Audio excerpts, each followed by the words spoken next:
Hello दोस्तों, good good evening. तो मैं एडुटेरिया का प्रैक्टिस सेट आज नॉर्मल लेकर के आ गया हूँ। इसमें 5000 प्लस क्वेश्चन है, जिसका प्रैक्टिस सेट आज नॉर्मा है, जो आप स्क्रीन पे देख रहे हैं। नॉर्मा प्रैक्टिस सेट है और इसको स्टार्ट करने से पहले आप सबसे एक छोटा सा रिक्वेस्ट है। अगर आप सब चैनल पे नए हैं तो प्लीज़ आप लोग मेरे चैनल को सब्सक्राइब कर दें और बेल आइकन को प्रेस कर दें, ताकि जब भी मैं सेट प्रैक्टिस करवाऊँ आप सबको अपडेट पता चल जाए। तो चलते हैं, अब सेट को स्टार्ट करते हैं। इसको जूम इन कर देता हूँ थोड़ा। जूम इन करने के बाद स्पष्ट रूप से, ऐसे भी स्पष्ट रूप से पता चल रहा है। तो प्रैक्टिस सेट नॉर्मा का पहला क्वेश्चन जो स्क्रीन पर दिखाई दे रहा है, उसमें पहला क्वेश्चन है, मांसपेशियों में दर्द के उपचार में उपयोग किए जाने वाला विकिरण है। ऑप्शन दिया हुआ है। Option A infrared, option B microwave, option C UV, option D X ray. तो क्वेश्चन नंबर 1 का राइट ऑप्शन इंफ्रारेड होगा। नेक्स्ट क्वेश्चन दूसरा, अदरक तना है जड़ नहीं क्योंकि। ऑप्शन नंबर ए में बताया गया यह खाद्य सामग्री को संग्रहित करता है। ऑप्शन बी, इसमें नोड और इंटरनोड होते हैं। ऑप्शन सी, यह मिट्टी में क्षैतिज रूप से बढ़ता है। ऑप्शन डी, इसमें क्लोरोफिल की कमी है।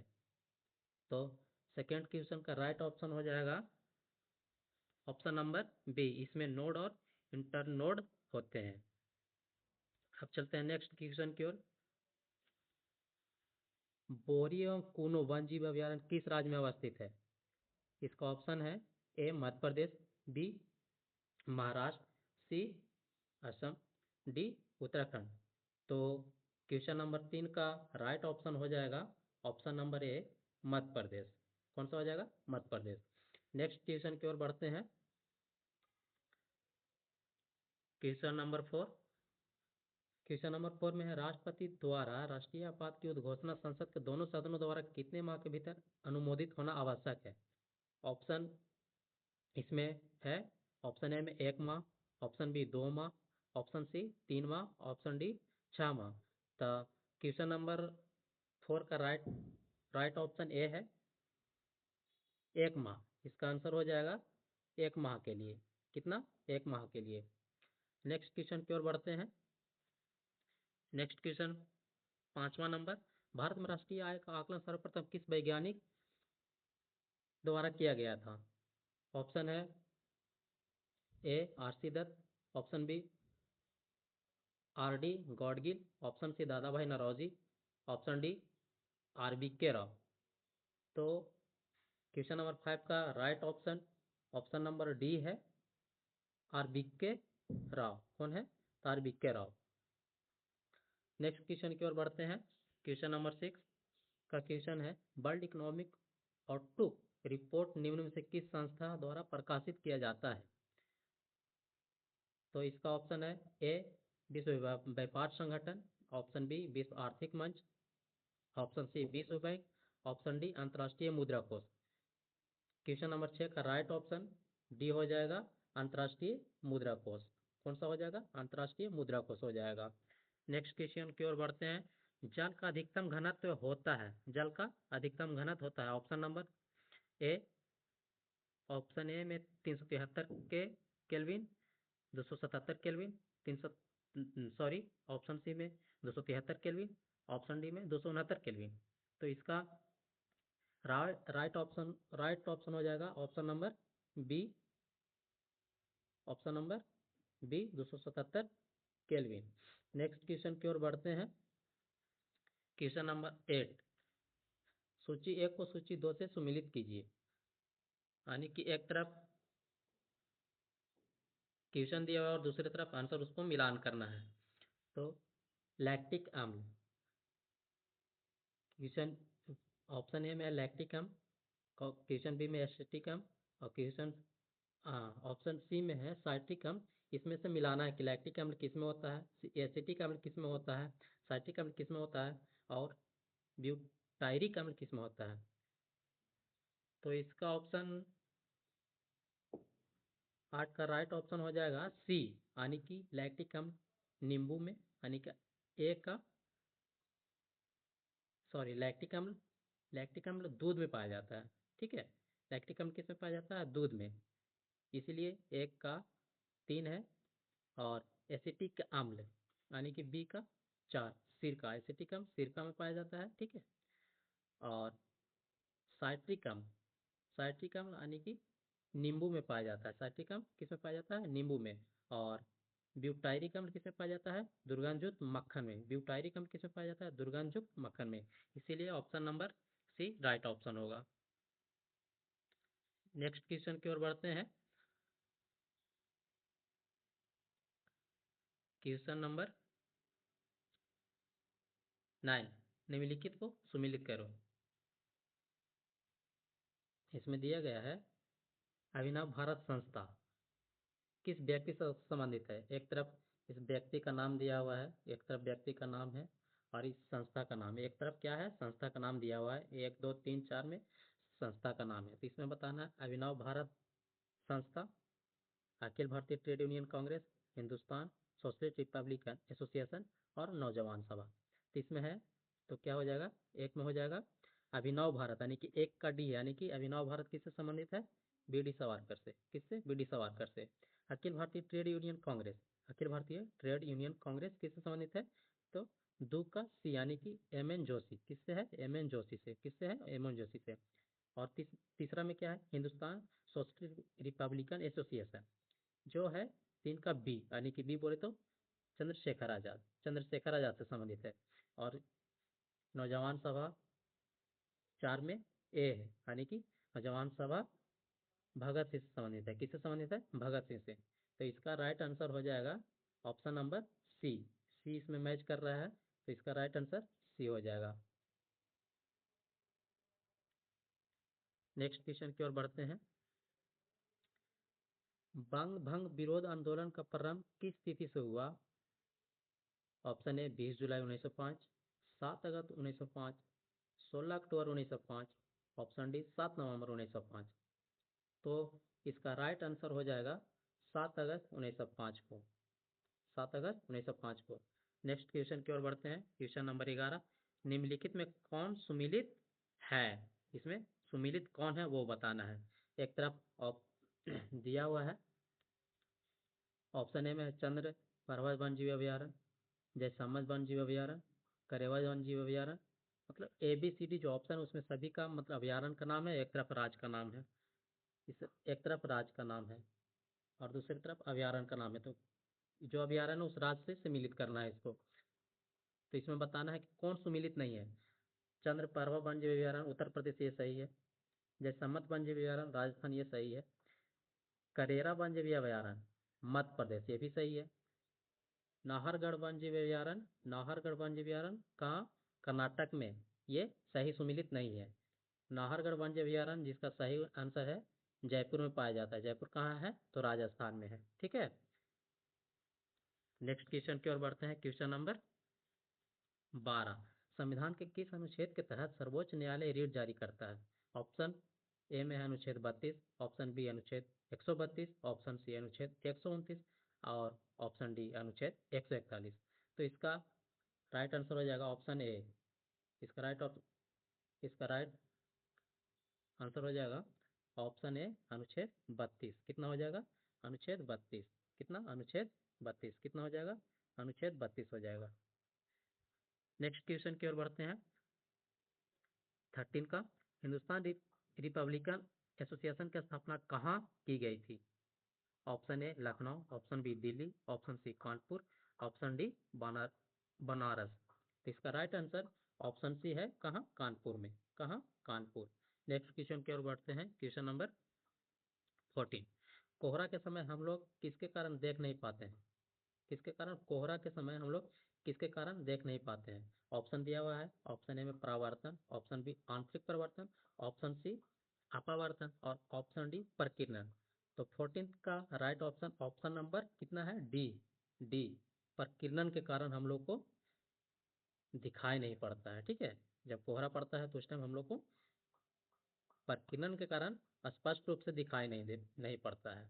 नेक्स्ट क्वेश्चन 15, निम्न में कौन सा एक नाइट्रोजन स्थिरीकरण करने वाला जीव नहीं है? नाइट्रोजन को स्थिरीकरण करने वाला जीव नहीं है। तो ए में है नो नोस्टॉक, बी में एनाबीना, सी एजोटोबैक्टर और डी में है माइक्रो माइक्रोयाजा माइक्रोयाजा। यानी कि इसका राइट ऑप्शन 15 का राइट ऑप्शन हो जाएगा D, option number D. Next question की ओर बढ़ते हैं। क्वेश्चन नंबर 16, निम्नलिखित में कौन सुमेलित नहीं है? ठीक है, इसमें कौन सा सुमेलित नहीं है, तो इसको बताना है कि कौन सा सुमेलित नहीं है। ABCD दिया हुआ, यानी कि ऑप्शन में एक ए में दिया जजिया कर समाप्ति, मजहर की घोषणा, इलाही सम्मत की शुरुआत, फतेहपुर सीकरी का स्थापना। जजिया कर की स्थापना 1564, ये सही है। मजहर की घोषणा 1579, ये भी सही है। इलाही सम्मत की शुरुआत 1582 ईस्वी दिया हुआ है, जो कि गलत है। इलाही सम्मत की शुरुआत हुई थी, इलाही सम्मत की शुरुआत हुई थी 1583 में। तो इसमें क्वेश्चन में बताया कि सुमिलित नहीं है, तो सुमिलित कौन सा नहीं है? ऑप्शन सी का आंसर जो है सुमिलित नहीं है। फतेहपुर सीकरी का स्थापना 1571 में, तो इसके लिए ऑप्शन सी हो जाएगा जो इसमें सुमिलित नहीं है। बढ़ते हैं नेक्स्ट क्वेश्चन की ओर। क्वेश्चन नंबर 17, निम्नलिखित में कौन सुमिलित नहीं है? इसमें भी वही करना, सुमिलित कौन सा नहीं है वो बताना है। कृष्ण प्रथम एलोरा का कैलाश मंदिर, ये सही है। नरसिंह वर्मन प्रथम रात मंदिर, ये सही है। राजराज प्रथम बृहदेश्वर मंदिर, यही सही है। नरसिंह वर्मन प्रथम कांची का कैलाश मंदिर, ये सही नहीं है, क्योंकि नरसिंह वर्मन प्रथम नहीं होकर के नरसिंह वर्मन द्वितीय जो कांची का कैलाश मंदिर से संबंधित है, इसीलिए ये सुमिलित नहीं है। इसीलिए इसका राइट आंसर हो जाएगा नरसिंह वर्मन प्रथम, ऑप्शन नंबर डी। बढ़ते हैं नेक्स्ट क्वेश्चन की ओर। यदि किसी निश्चित समय अवधि में मूल और मौद्रिक आय दुगनी हो जाती है तो वास्तविक आय होगी। ऑप्शन ए दुगनी, ऑप्शन बी आधा, ऑप्शन सी अपरिवर्तित, ऑप्शन डी मूल वास्तविक आय को प्रभावित नहीं करता है। तो इसका राइट आंसर हो जाएगा ऑप्शन सी अपरिवर्तित रहेगा। क्या रहेगा? अपरिवर्तित। बढ़ते हैं नेक्स्ट क्वेश्चन की ओर। जिला न्यायाधीशों की नियुक्ति कौन करता है? ऑप्शन ए में उच्च न्यायालय का मुख्य न्यायाधीश, बी ऑप्शन बी में राज्य का मुख्यमंत्री, ऑप्शन सी राज्य का राज्यपाल, ऑप्शन डी राज्य लोक सेवा आयोग। तो इसका राइट क्वेश्चन नंबर 19 का राइट आंसर सी हो जाएगा, राज्य का राज्यपाल। इसका राइट आंसर हो जाएगा ऑप्शन सी राज्य का राज्यपाल। बढ़ते हैं नेक्स्ट क्वेश्चन की ओर। क्वेश्चन नंबर 20, पश्चिमी घाट पर पाई जाने वाली वनस्पति का प्रकार कैसा है, यानी कि क्या है? तो इसमें ऑप्शन दिया हुआ है। ऑप्शन ए सदाहरित सदाहरित, option B alpine, option C savanna, option D पर्णपाती। तो 20 का राइट आंसर हो जाएगा ऑप्शन ए। कौन सा? ऑप्शन ए सदा रहित, सदा रहित। बढ़ते हैं नेक्स्ट क्वेश्चन की ओर। क्वेश्चन नंबर 21, निम्नलिखित में किस शासक ने बतापी कोट को उपाधि धारण की थी? किसका? बतापी कोट का उपाधि किसने धारण की थी? तो इसमें ऑप्शन दिया हुआ है। ऑप्शन ए में राजेंद्र प्रथम, ऑप्शन बी पुलकेशिन द्वितीय, ऑप्शन सी राजराज प्रथम, ऑप्शन डी नरसिंह वर्मन प्रथम। तो 21 का यानी 21 का राइट आंसर ऑप्शन डी हो जाएगा। कौन? नरसिंह वर्मन प्रथम, नरसिंह वर्मन प्रथम। नेक्स्ट क्वेश्चन की ओर बढ़ते हैं। क्वेश्चन नंबर 22, 1857 की क्रांति के ठीक बाद कौन सा विद्रोह हुआ था? 1857 की क्रांति के बाद कौन सा विद्रोह हुआ था? तो इसमें दिया हुआ है, ऑप्शन ए में दिया हुआ है सन्यासी विद्रोह, पावना विद्रोह, संथाल विद्रोह, और ऑप्शन डी में नील विद्रोह। तो इसका राइट आंसर हो जाएगा 22 का राइट आंसर नील विद्रोह। बढ़ते हैं नेक्स्ट क्वेश्चन की ओर। क्वेश्चन नंबर 23, निम्न में कौन से समिति चुनाव सुधार से संबंधित है? दिया हुआ है, एक में दिया हुआ है दिनेश गोस्वामी समिति, दो में दिया हुआ है इंद्रजीत गुप्ता समिति, तीन में बोहरा समिति, और चार यानी कि चार में फोर्थ नंबर में ओम प्रकाश समिति। कूट है, कूट को मतलब देना है, तो ऑप्शन दिया हुआ है एक, तीन और फोर, सॉरी एक, तीन और चार, दो और चार, ऑप्शन सी में तीन और चार, ऑप्शन डी में एक, दो और तीन। तो इसका राइट ऑप्शन हो जाएगा ऑप्शन नंबर डी। कितना? ऑप्शन नंबर डी, एक, दो और चार। यानी बोलने का मतलब है कि दिनेश गोस्वामी समिति, इंद्रजीत गुप्ता समिति और कौन? बोहरा समिति। चलते हैं नेक्स्ट क्वेश्चन की ओर। व्यक्ति का भार उस लिफ्ट में अधिक होगा जब, ऑप्शन ए में है स्थिर वेग से ऊपर की ओर चलता है, इस ऑप्शन बी में स्थिर वेग से नीचे की ओर चलता है, ऑप्शन सी ऊपर की ओर त्वरित होने पर, ऑप्शन डी में नीचे की ओर त्वरित होने पर। तो इसका राइट आंसर हो जाएगा ऑप्शन नंबर सी, ऊपर की ओर त्वरित होने पर। चलिए नेक्स्ट क्वेश्चन की ओर। क्वेश्चन नंबर 25, निम्नलिखित में कौन सुमिलित नहीं है? इसमें एक तरफ वंश का नाम दिया हुआ है और दूसरे तरफ, एक तरफ वंश का नाम दिया हुआ है और दूसरे तरफ संस्थापक कौन है इसका वो बताना है। तो मामलुक वंश का संस्थापक कुतुबुद्दीन ऐबक, ये सही है। ऑप्शन बी लोधी वंश, ऑप्शन बी लोधी वंश, इसका संस्थापक इब्राहिम लोधी। ऑप्शन सी सैयद वंश खिल्जी खां, ऑप्शन डी खिलजी वंश जलालुद्दीन खिलजी। तो इसका राइट ऑप्शन हो जाएगा option number B, Bahlol Ibrahim Lodhi क्या है? सुमिलित नहीं है। इसका राइट आंसर हो जाएगा कौन? बहलोल लोधी। कौन है? बहलोल लोधी। बहलोल लोधी, इसका आंसर क्या हो जाएगा? बहलोल लोधी हो जाएगा। बढ़ते हैं नेक्स्ट क्वेश्चन की ओर। क्वेश्चन नंबर 26, तुजुक ए बाबरी का फारसी में अनुवाद किसने किया? इसका राइट आंसर क्या होगा वो बताना है। फिर पहले ऑप्शन सुन लीजिए। ऑप्शन ए में है Abul Fazal, option B Faizi, option C Abdul Rahim Khan Khana, option D Birbal. तो इसका राइट आंसर हो जाएगा 26 का ऑप्शन सी, राइट आंसर है अब्दुल रहीम खान खाना। बढ़ते हैं नेक्स्ट क्वेश्चन की ओर। क्वेश्चन नंबर 27, इसमें बताया गया है कि निम्न में कौन क्षोभ मंडल के संबंध में सही नहीं है? तो ऑप्शन दिया हुआ है कि इसमें ऊंचाई बढ़ने के साथ तापमान कम कम होता है, ऑप्शन बी क्षोभमंडल की ऊंचाई ग्रीष्म काल में बढ़ जाती है, ऑप्शन सी क्षोभमंडल में मौसम संबंधी कोई घटना नहीं घटती है, ऑप्शन डी क्षोभमंडल की ऊपरी सीमा को ट्रोपोपाज कहते हैं। तो इसका right answer option number C हो जाएगा, क्षोभमंडल में मौसम संबंधी कोई घटना नहीं होती है। बढ़ते हैं नेक्स्ट क्वेश्चन की ओर। 28, संवेग का मात्रक क्या है? Option A kilogram metre per second, option B kilogram metre square per second, option C kilogram metre square per second square, option D kilogram square metre per second. तो इसमें हो जाएगा राइट आंसर हो जाएगा 28 का right answer option number A, kilogram metre per second.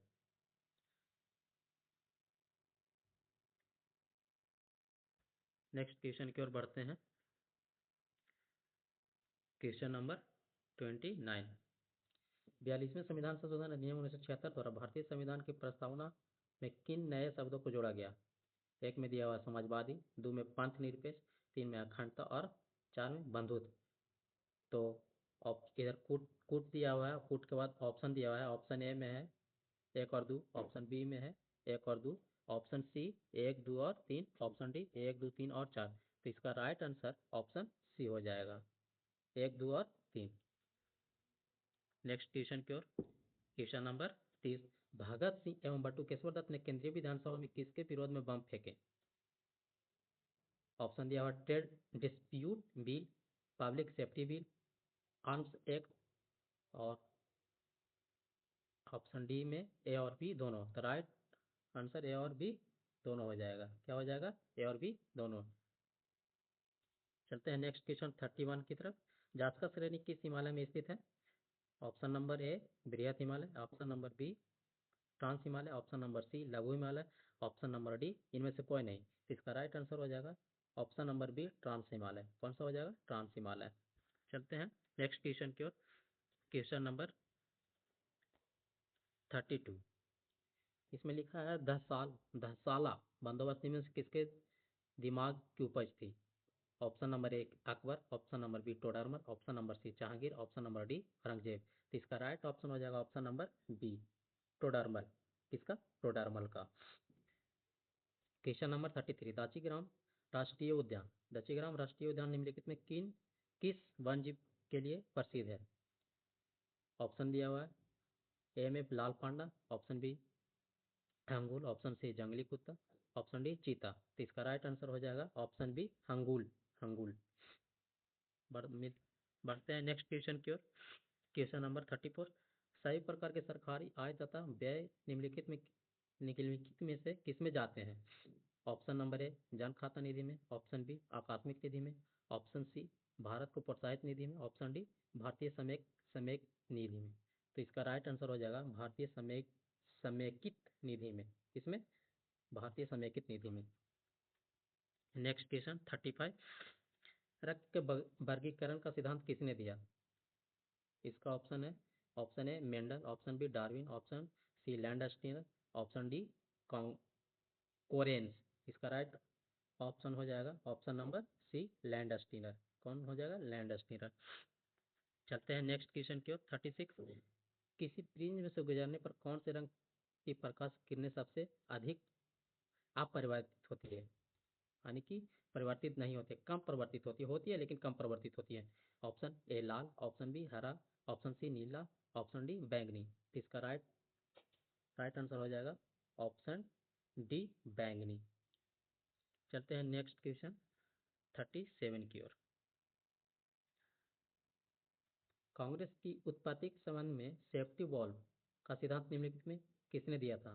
Option A Arvind Ghosh, option B V P Chandrapal, option C Lala Hardayal, option D Lala Lajpat Rai. इसका right answer हो जाएगा ऑप्शन डी लाला लाजपत राय। चलते हैं नेक्स्ट क्वेश्चन की ओर।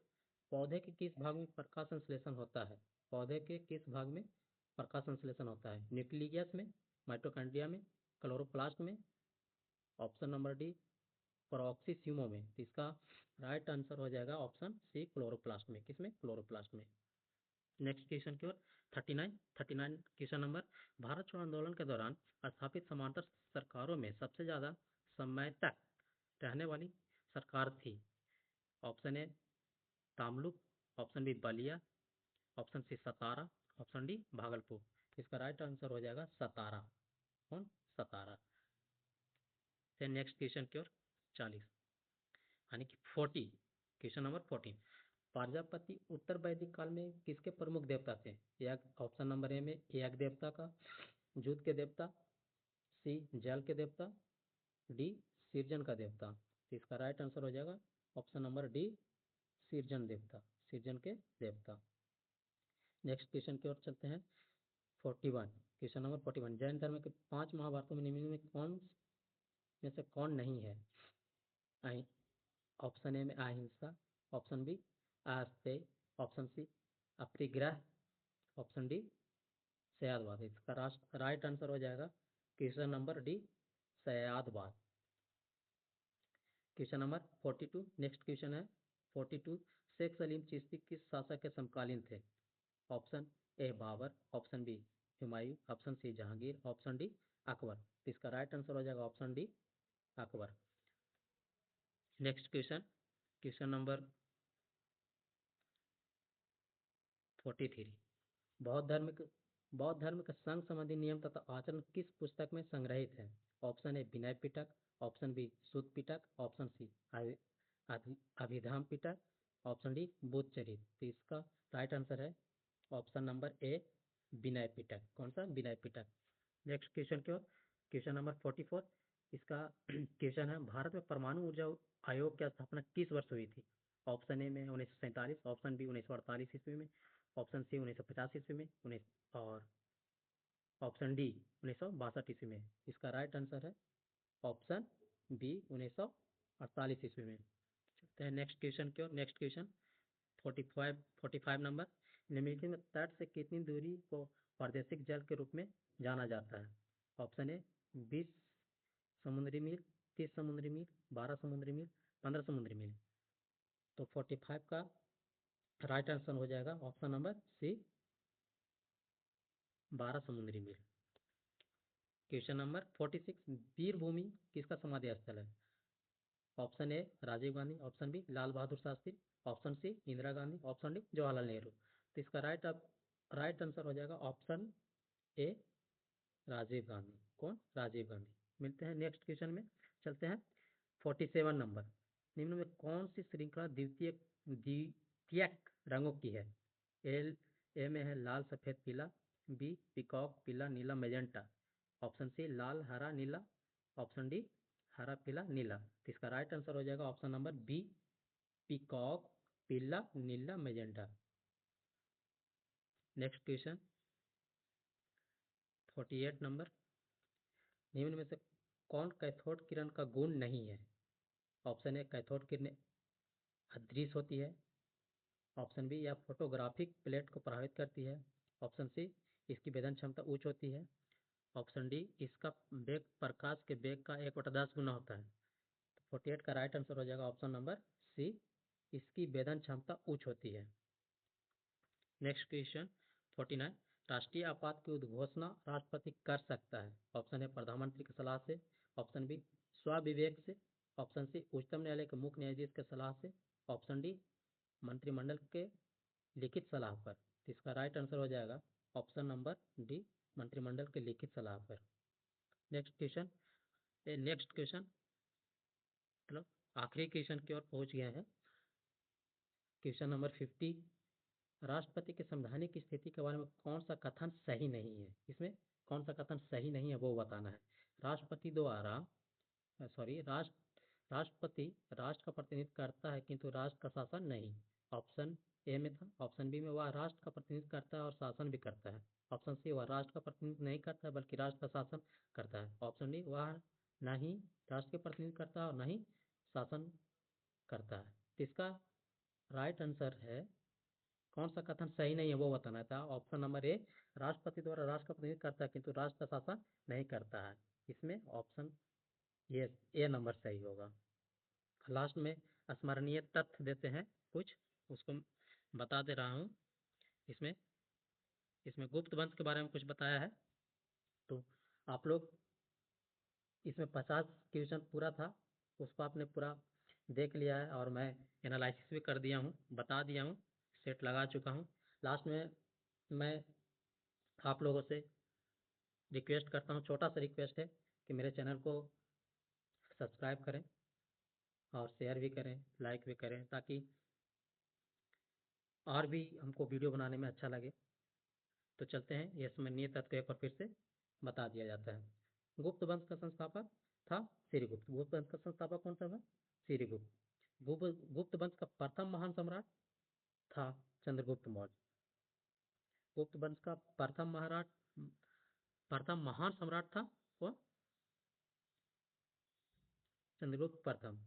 इसने महाराजा धीराज की उपाधि धारण की। चंद्रगुप्त प्रथम महाराजा धीराज की उपाधि धारण की। इसने गुप्त संवत की शुरुआत की।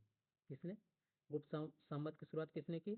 चंद्रगुप्त प्रथम ने। चंद्रगुप्त प्रथम का उत्तराधिकारी हुआ समुद्रगुप्त। चंद्रगुप्त प्रथम का उत्तराधिकारी समुद्रगुप्त हुआ। कौन हुआ? समुद्रगुप्त हुआ। इसे भारत का नेपोलियन तथा कविराज भी कहा जाता है। यानी कि चंद्रगुप्त प्रथम का उत्तराधिकारी हुआ कौन? समुद्रगुप्त। और समुद्रगुप्त को भारत का नेपोलियन कहे जाने लगा और वह कविराज के भी नाम से जाना जाने लगा। इसने परम भागवत की उपाधि धारण की। समुद्रगुप्त परम भागवत की भी उपाधि धारण की। इसके दरबार में प्रसिद्ध कवि हरिसेन रहते थे। समुद्रगुप्त के दरबार में कौन रहते थे? कवि हरिसेन।